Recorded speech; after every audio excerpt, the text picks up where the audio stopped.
Hello friends, MS coder में आपका स्वागत है। ये हमारी एसक्यूएल की एक सीरीज चल रही है जिसमें हम एसक्यूएल के अलग अलग कमांड्स के बारे में पढ़ रहे हैं। तो लास्ट की वीडियो में हमने देखा था कि किस तरह से एक टेबल के अंदर से हम उसके सारे डेटा को फेच कर सकते हैं। आज की इस वीडियो में हम देखेंगे कि टेबल के अंदर जो डेटा है उसकी हम आईडी की हेल्प से कैसे डेटा को फेच करेंगे।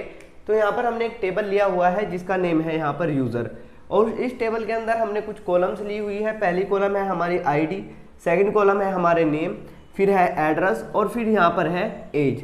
अब देखिए हमें करना क्या है कि यहाँ पर हमारे पास 3 आईडी है और 3 आईडी पे अलग अलग डेटा रखा हुआ है।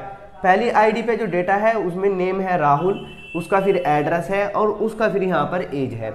इसी तरह से सेकंड रो में भी अलग अलग डेटा रखी हुई है। तो हमें क्या करना है कि जो सेकंड आईडी पे जो डेटा रखा हुआ है मुझे उसको फेच करना है।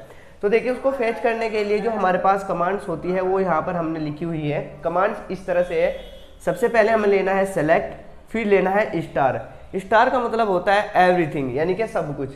फिर लेना है हमें फ्रॉम और फिर लेना है हमें टेबल का नेम, और फिर यहाँ पर वेयर लगाकर हमको एक कंडीशन ले देनी है। तो चलिए इस सिंटैक्स को हम यूज करके देखेंगे। तो सबसे पहले यहाँ पर हम लिखेंगे सेलेक्ट, यहाँ पर हमें सेलेक्ट कराना है और फिर हमें यहाँ पर लेना है स्टार। स्टार का मतलब क्या है कि उस आईडी पे जो भी हमें दिखाए, जो भी इसको मिलेगा उस सबको ये क्या करके दे देगा, हमें फेच करके दे देगा। फिर यहाँ पर हमें लेना है फ्रॉम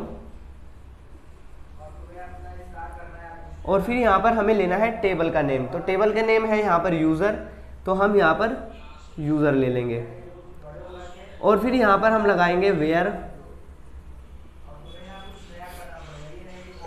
और यहाँ पर फिर हम कंडीशन लगाएंगे। तो देखिए कंडीशन कैसे लगाएंगे, हम बताएंगे इसको कि आईडी इज इक्वल टू और लास्ट में सेमीकोलन। तो देखिए हमने क्या किया, सेलेक्ट करो सब कुछ, एवरीथिंग, यानी कि स्टार का मतलब होता है एवरीथिंग फ्रॉम, कहाँ से, यूज़र नाम की टेबल से। तो फ्रॉम यूज़र, वेयर जहाँ, आईडी बराबर 2, यानी कि जहाँ पर आईडी 2 है वहाँ से हमें नेम भी चाहिए, एड्रेस भी चाहिए और एज भी चाहिए। तो यहाँ से जैसे ही ये कमांड फायर होगी तो हमें जो आउटपुट में मिलेगा वो तीनों चीज़ हमें यहाँ पर मिल जाएगी, आईडी, मुकेश, शामली एंड इसकी एज।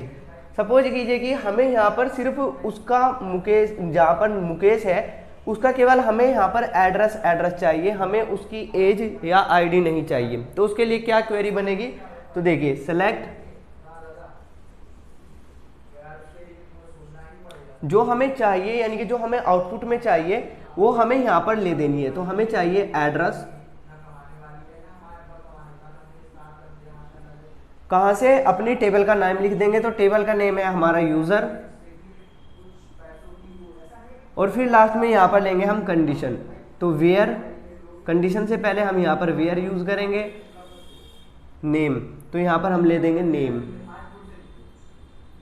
नेम बराबर, अब यहाँ पर देखिए मुकेश है तो यहाँ पर हम सिंगल कोमा ऐसे लगाएंगे और यहाँ पर ले देंगे हम मुकेश,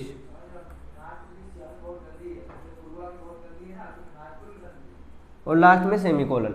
तो क्या हमारी क्वेरी क्या बनी, सेलेक्ट एड्रेस यूज़र, यहाँ पर यूज़र से पहले हम यहाँ पर फ्रॉम लगाएंगे, from user where name Mukesh. तो हमें आउटपुट में यहाँ से क्या मिल जाएगा, यहाँ से हमको शामली मिल जाएगा। तो चलिए इसी क्वेरी को हम सिस्टम पर भी रन कराकर देख लेते हैं। तो देख सकते हो फ्रेंड, हम अपने लैपटॉप की स्क्रीन पर आ गए हैं और यहाँ पर हमने एक टेबल को ओपन किया हुआ है जिसका नाम है यहाँ पर यूज़र, और वही कमांड हमने यहाँ पर लिखी हुई है जिसको अभी अभी हमने देखा था। तो चलिए इसको फायर करते हैं। जैसे ही मैं यहाँ पर एंटर की प्रेस करूँगा तो यहाँ पर आप देख सकते हो कि 3rd नंबर पर जो डिटेल्स यहाँ पर रखी हुई थी वो यहाँ पर हमें शो हो रही है। वो क्यों शो हो रही है, क्योंकि यहाँ पर इस क्वेरी को हमने फायर किया है। अगर मुझे केवल यहाँ पर नेम चाहिए जो 3rd आईडी पर रखी हुई है तो उसके लिए देखिए हम क्या कमांड लिखेंगे। कमांड बिल्कुल सेम होगी, सिर्फ हमें स्टार की जगह पर अपने उस फील्ड का नेम ले लेना है। तो मैं यहाँ पर ले लेता हूँ नेम। अब अगर मैं एंटर की प्रेस करूँगा तो आप यहाँ पर देख सकते हो कि केवल मुझे नेम वाली फील्ड के अंदर जो 3rd आईडी पर रखी हुई थी वो मुझे यहाँ पर मिल गया है। तो आई होप कि इस वीडियो से आपने कुछ नया सीखा होगा। अगर ये वीडियो आपके लिए हेल्पफुल रही हो तो इस वीडियो को लाइक करके अपने चैनल को जरूर सब्सक्राइब कर लीजिएगा। Thanks for watching.